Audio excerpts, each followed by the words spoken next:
This is NHTV2, North Haven Government Television, a service of North Haven Community Television. The following program is brought to you through the support of the Town of North Haven.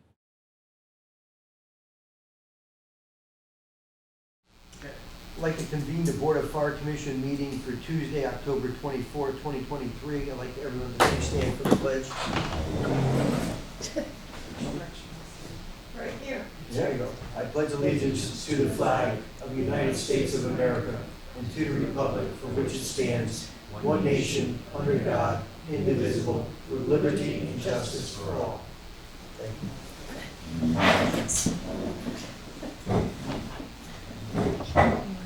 Before we begin this evening's agenda, we have a wonderful opportunity here for a swearing-in ceremony for volunteer firefighter David Cohen. David, I'd like you to please stand and join me up front here while I read the oath.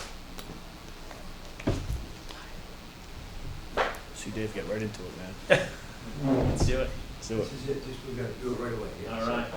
So, David, please raise your right hand. Do you solemnly swear or affirm that you will support the Constitution of the United States and the state of Connecticut and the rules and regulations of the North Haven Fire Department as written and amended by the Board of Fire Commissioners, and that you will faithfully and impartially discharge the duties of volunteer firefighter of the North Haven Fire Department to the best of your ability, so help you God? I do. Congratulations. Welcome aboard. Thank you very much. Absolutely. All Yeah, right. Judge, thank you. Nice to see you all. I met your grandson last week. Yeah, he's a very nice young man. Yeah, I hope he joins us. Congrats. Yeah. Thank you. We're going to pause the meeting. Thank you very much, Chief. Nice to see you all. Thanks very much. Still remember when you saw me coming out of a town meeting and you said, I want to become a volunteer I firefighter. remember What do that I day do? very clearly. Right. That was tell him to run. He got up front and he said, "We need people," and I Yeah. saw you in the parking You lot. did. And I said, "How do I do that?" Yeah. And you said, "Go see this guy." Yep. There you are. Nice. It worked out. Yeah, All right, Thank why you don't we very pause much. the It's meeting very for- nice to meet you. Yeah. Yes, thanks, Congrats. JC. Well, thank you for Thank you. being willing to care. volunteer. Oh. Okay. I'll give it to Kim. Thank you very much. Thank you very much. Appreciate it. Absolutely. Appreciate it. Yeah. Thank Just a you. brief recess, Chairman. Yes, sir. Thank you. I'd like to ask for the approval of the minutes from the regular meeting of the Board of Fire Commission held on September 26, 2023. Do I hear a second to the motion? Second. Any question on the motion? All in favor? Aye. Opposed? So moved. Chief's report. Good evening. I'll start with alarms as we normally do. Year-to-date 2022, we were just over 4,200 alarms. Year-to-date, as we sit here today, just about 3,900 alarms. We had our last meeting September 26th, so these stats are going to cover from September 26th until yesterday, October 23rd. We've had 13 different ALS intercepts in that period of time. 15 incident responses to the highway, 106 incidents in which Jefferson Ambulance responded without a fire resource being necessary, and 150 incidents in which there were multiple incidents occurring. As I've done in the past, I provided a brief list of the overlapping incidents, and they just kind of show, you can cross-reference that. It doesn't show the day of the week, unfortunately, but you can pull a calendar up and you can see various times of day, various days of the week that we're seeing the overlapping calls.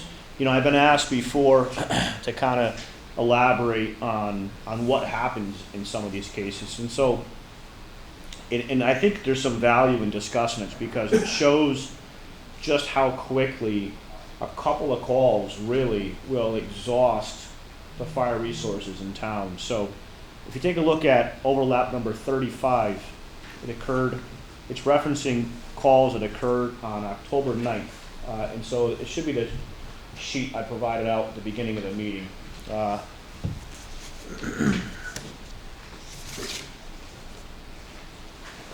There you go, that one there. Yep. So if you look at overlap 35, there's actually 7 incidents that were occurring. And so again, these, if you take a look at anything that happened within an hour, there were 7 incidents that occurred This happened to be on a Monday between the hours of 8:30 in the morning and roughly 9:30 in the morning.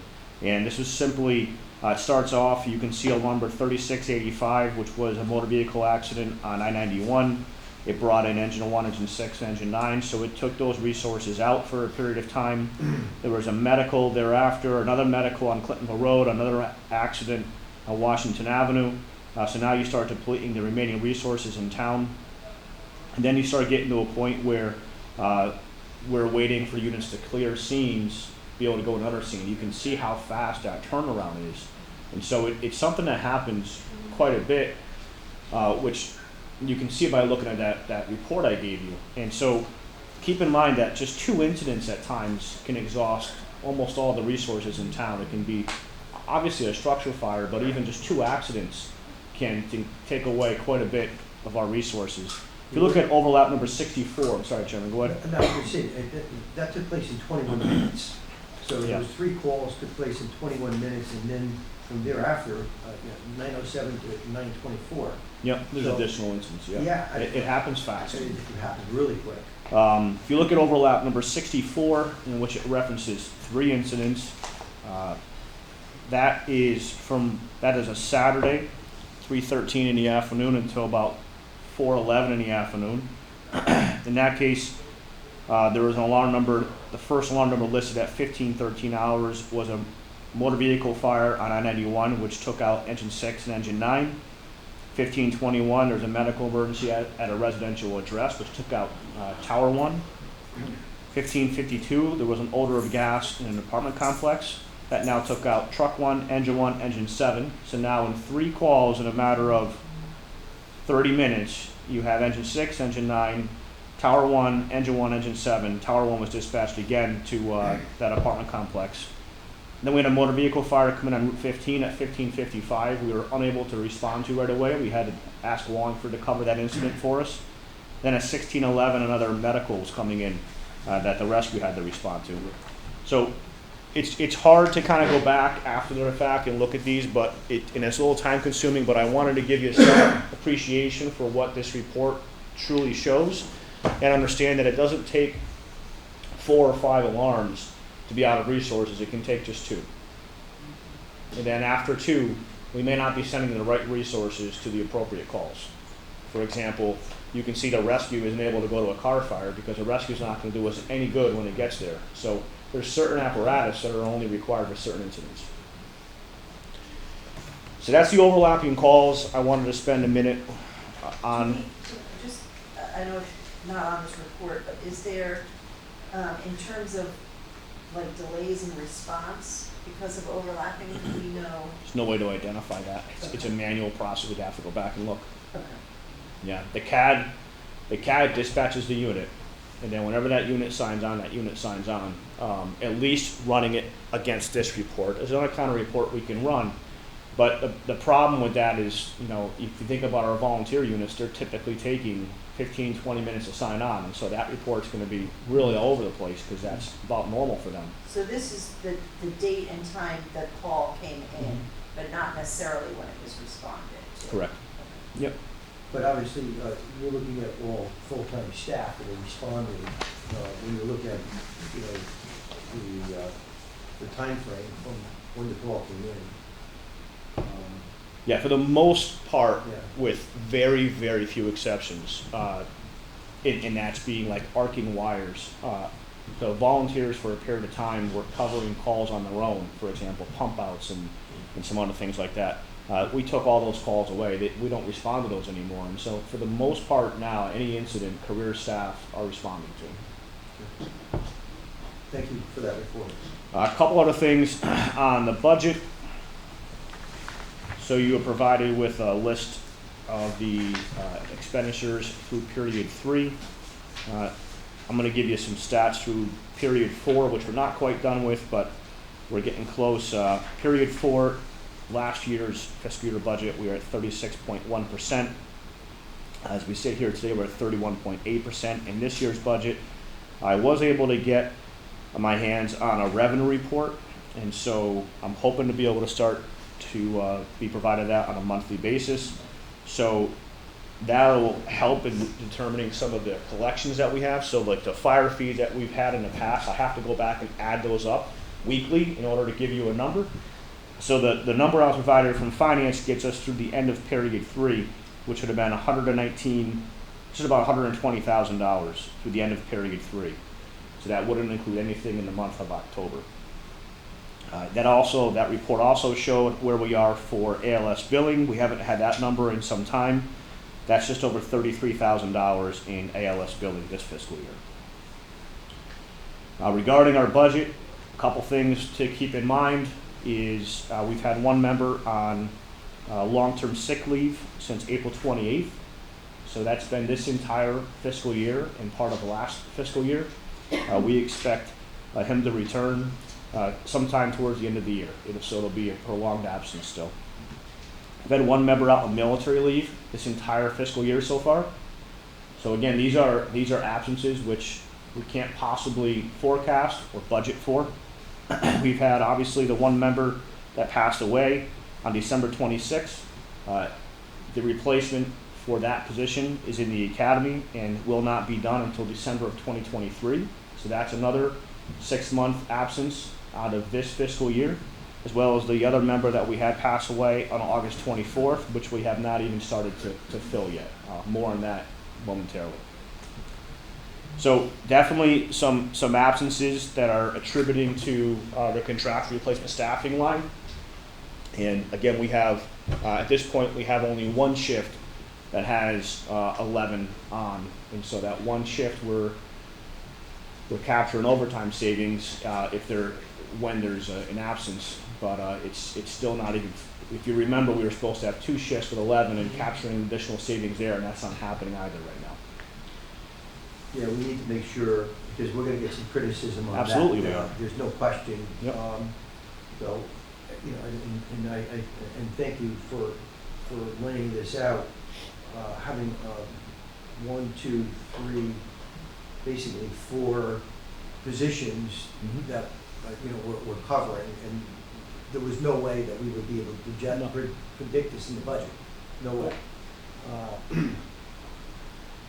So we're absolutely going to look at some criticism on this, but certainly we have substantiation as to why this is occurring. That covers the budget. Unless there's any further questions, the fire marshal's office, the commissioners were provided with a report. You'll see here, fire investigation unit, looks like about 7-8 fires that were investigated during the month of September. You'll notice one of them on there is a battery malfunction as a cause, and so that was an e-cigarette that was charging on an office chair that combusted, and that was within a retail store on Universal Drive and caused that entire store to become filled with smoke and almost activated the sprinkler within that office. We were fortunate that it was contained to that office area, but I do think that we're going to start to see more of those types of fires as we start moving forward over the next couple of years. Is these lithium-ion batteries and how prevalent they are now, and everything that we have, and people charging them and leaving them unattended. Have we experienced any electric car fires as a result of batteries or accidents? Not that I know offhand, no. Because I've seen some things on national news where they're talking about how difficult it is to put those Right. car fires out. Yeah, and if you remember, we're one Yeah. of 2 departments in the state that have that blanket Yep. that we purchased, and again, that's not for every electric vehicle fire. Our intent with that is for certain types of processes where, again, we know how long it takes for an EV fire to be extinguished, and so if there's a nearby structure or nearby cars that are at risk of prolonged exposure to an EV fire, we can cover the car and try to get it moved somewhere else. If it's in a parking garage, we can cover the car and keep it from spreading. We're just trying to buy time until we can basically minimize the exposures. How, is that a one-time blanket? I mean, can we use a one-time for a fire? That blanket has multiple uses, but there's a hazardous materials aspect we have to take into consideration. Okay. Thank you. Any questions of the chief regarding his report? The only other thing I had for other was I'm preparing the budget for next fiscal year, and I should have a better idea as far as where we stand by our next commission meeting. We can cover that further. Thanks, chief. What's the schedule on that? When does that go? Typically, I can't remember. It hasn't come out yet, but it's typically the first week in December it's due, which is why our next commission meeting, I'll probably have it 80-85% complete and be able to kind of kick around with you what we're looking at. Okay. Any other questions regarding the chief's report? Hearing none, we'll move on to correspondence. Chief, have you received any correspondence? Correspondence, I'll hand some out to you. I have a thank you letter from Chick-fil-A management. We participated in a fire prevention public event that they had there. A resident who wrote a very nice thank you note, and I want to bring your attention to this stack of correspondence here, and this is all regarding the passing of firefighter D. Simone. So to give you some idea on the correspondence that we receive when a firefighter passes away, a number of notes, a lot of those are national organizations and churches and so forth that express letters of sorrow and gratitude, and so I'll make sure I give those to his family when I catch up with them next. Have any commissioners received any correspondence? And certainly, in regards to the passing of Lieutenant D. Simone, I have run into numerous people who have offered their condolences to the department and have spoken about what a wonderful person he was and the kind of community leader that it was. It just filled my heart with gratitude that our residents have been so thoughtful of the department. I know that the department has been the recipient of numerous food baskets and persons coming to the firehouse to offer some form of appreciation and sorrow. So I thank the public for doing such wonderful, kind thoughts and deeds. Thank you. Old business of the fire department. Old business, I had one thing that I wanted to just mention, and that was the apparatus repairs that we continue to talk about. Again, we anticipate 2 new engines to arrive May of 2024, but I provided this report in the past, which shows the pink will show the apparatus out of service, and it goes by calendar day for the last 2 months, and you can see that we just continue to wrestle with apparatus being out of service and having to reassign apparatus. We've had a couple of good weeks in there. Deputy Chief O'Beer is doing a really good job on staying on top of the mechanical needs of the apparatus, but some of these apparatus are old and they take a long time. I'll give you an example. Tower 1 is out for some repairs right now. We had Truck 2 operating in its place, the second aerial we have, and Truck 2's starter went on it a couple days ago, and so the starter takes a couple of days now. So we've had no ladder truck in town in service for the last couple of days. It just got returned to us this morning.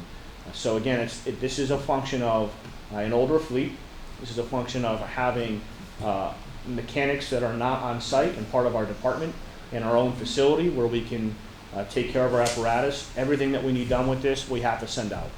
And we wait for that list to become substantial enough so that it justifies taking the apparatus out of service. But then sometimes those parts and those repairs, we'll try ordering parts ahead of time, but as you know, when you fix something, you don't always know the parts you need until you really start to kind of get in there. And so we just wanted to pass along to you what we're doing in terms of keeping track of apparatus repairs. And that's all I have for old business. And Chief, the anticipation is that ordering new apparatus is taking anywhere between 3 and 5 years? Is that? It is, and so I've had a conversation with the first selectman about what we can do about getting ahead for the next order that we would need, because we, in 3 years, will have an engine that's, I want to say, 23 years old, and a ladder truck which is 20 years old. Yep. So if we wait to order until then, we won't see another apparatus for 6 more years possibly. Yep. We don't have that kind of time to wait. And so I'm working with his office to try to place an order. There's no money needed to place the order. It's simply a matter of capturing that order, capturing the pricing, and being put on a list and figuring the financials of it out when the apparatus is ready 3 to 4 years from now. And so if we make the commitment to order apparatus today, the price that was quoted today is the price that we pay Correct. 3 years or 5 So years down the line when we take You delivery. save a significant percentage as well. Right. So we're talking with him now. What did he say? We have a meeting about it on Monday.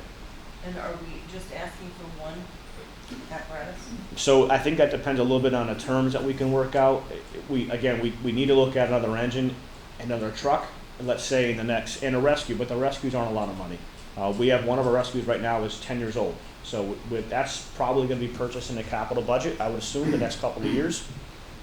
But we're gonna need to look at an engine and a truck soon. And that's all I have for old business. New business of the department. The only new business I had that I wanted to bring to the commission's attention was I did execute a new contract with Nelson Ambulance. Believe it or not, it has been 3 years since we, 3.5 years since we were awarded a PSA, 3 years that we've had Nelson Ambulance as a provider here in town. They've done a tremendous job. We meet quarterly to look at performance reports and look at ways that we can improve the system, whether that's moving ambulances, different staging locations, looking at GIS and heat maps to determine where calls are occurring. But they've done a phenomenal job. If you remember when we first went to Nelson Ambulance, the number of calls that they would respond to was a little bit unknown to us just because we're coming off the heels of AMR being a provider and that number wasn't very clear. They're doing far more calls than they would have anticipated, but the entire time their performance has been on par. And so, without any apprehension at all, we made some minor modifications to the contract, but it was essentially renewed for the next 3 years. Can we get copies? I can ask if we can get, yeah, it should be awesome. Well, I know personally that Nelson responds to my employer, and many times they're there before our rescue gets there, and they've been courteous and respectful and thoughtful. All of their equipment looks good, and their personnel do a marvelous job. So I'm very pleased that they're in town delivering the services that they have, and to be rewarded with a 3-year contract says it all. So thank you for taking care of that, Chief. Anything else for new business, Chief? Nothing further. Any questions of the Chief regarding this? The good of the fire department. A couple of things. There is an award, a dinner, I shouldn't say an awards, and a dinner taking place through the Connecticut State Firefighters Association. It's their Memorial Foundation dinner. During that dinner, they'll be honoring 3 firefighters, and that is taking place on November 1st at the AquaTurf. Tickets are $50 each. If any commissioner is interested in attending, please let me know. It is firefighter awards that will be recognized that evening. I did pass out some November 1st at the AquaTurf. If you'd like to go, I kind of need to know by the end of the week so I can get a head count. Prior to the meeting, I had provided a survey that was going around back in June that I wanted to just bring up at a time that I thought was convenient. This was a very informal survey that a company put together, but it's relative because it includes a lot of towns from this area, and I wanted the commissioners to be aware of it in case you ever heard that it was occurring. Take a look at it when you can. You'll see this was targeting specifically volunteers, and if there was a mandatory retirement age for volunteers. I think this is germane to a lot of the conversations we have about our volunteer department. You'll see on here a lot of departments do not have a mandatory retirement age, and if they do, it's 70 years old. We require the volunteers here in this town to retire at 65 from being an active volunteer, at which time they can join what we used to call Fire Police. It's a different name now. It's called Fire Operations Support Command, but it's a way for them still to give back to their community.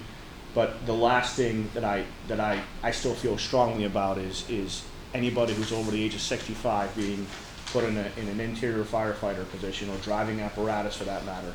So I just think it's interesting when you hear on the news about some of these departments that are talking about their lack of volunteers.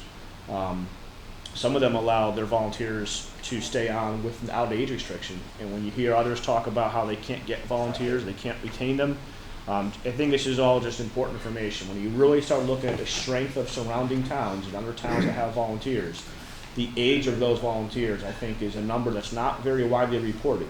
And I think that says a lot about the strength, literally, of the department in terms of what they can provide.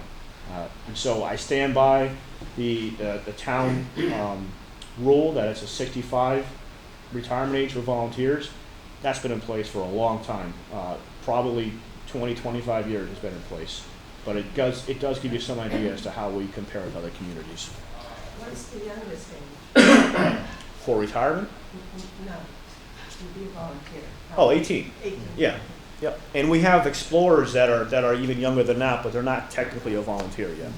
From 18 to 65. Are there many departments in the state that only have volunteers? Oh yeah, there's still a lot. Yeah.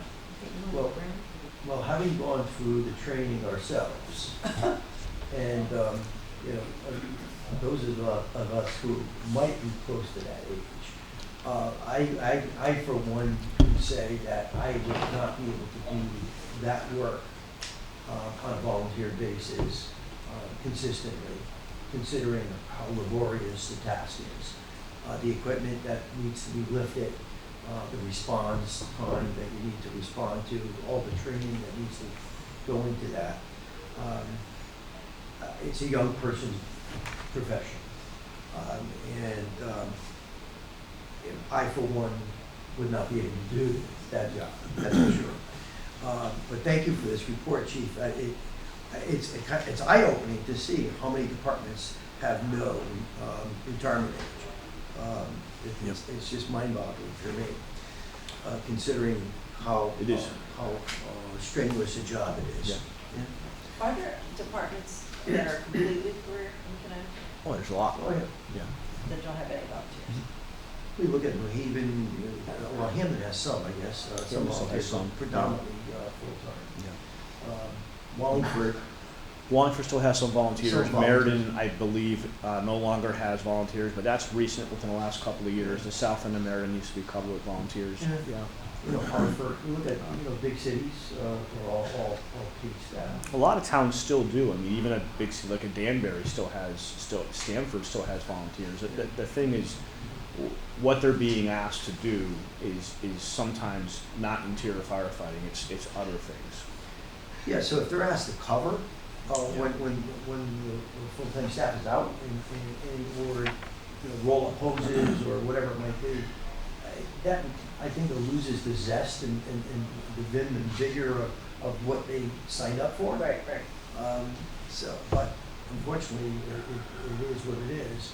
When in most instances, volunteers can't respond within, 30 minutes, 25 minutes, or whatever it might be, so. It just depends on the town. Yeah, That's all. It yeah. really does. Yeah, I don't want to speak too No. much to other towns, but yeah. I was Yeah. just curious. Yeah. A couple other things on the good of the department. Nancy Batelli, which is clerical with the front office, predominantly working with the fire marshal's office. She's retiring at the end of October. She's given us several solid years of work. She came in every day with a smile on her face and ready to go to work. She was the first clerical position assigned to that fire marshal's office. Because if you think back to what's happened in office now with inspectors and so forth, and us finally doing the inspections that we weren't doing for so many years, she took on a lot of work and had to do a lot of explaining to businesses as far as why we were doing inspections now and what was going to be required and a lot of the scheduling for the inspectors. She did a great job and we're going to miss her. We're fortunate to have an internal candidate coming over to us soon from elsewhere in town, and I'll announce that next month. Well, certainly on behalf of the commission, I want to thank Nancy and I want to congratulate her on her retirement. I hope she spends many healthy years in her retirement, and she will always be remembered by the North Haven Fire Department. So Nancy, thank you very much for your time and effort. that you spent in your duties with the fire marshal's office. Thank you. Additionally, I'll be posting for lateral hires. We'll do a lateral hire list. I hope to have that out by the end of the month. I'm waiting on our IT department to just finalize a posting for me and activate a link that we use that's only good for the time period of the application. So that will perhaps interest some lateral hires to come over. We've had luck now really on 2 different of our hires. We've had some luck, but at the same time we put this out before and have had nobody. So we'll see what happens moving forward. And then the last couple things that I don't have any word on the SAFER grant. I have not received any word on the AFG grant, and that's all I have for good of the department. Okay. Any questions regarding the good of the department? Hearing none, and I see there's no one here for public comments, so I'll entertain a motion to move into executive session. Here, a second? All in favor? So moved. The preceding program is brought to you in part through a grant from the town of North Haven.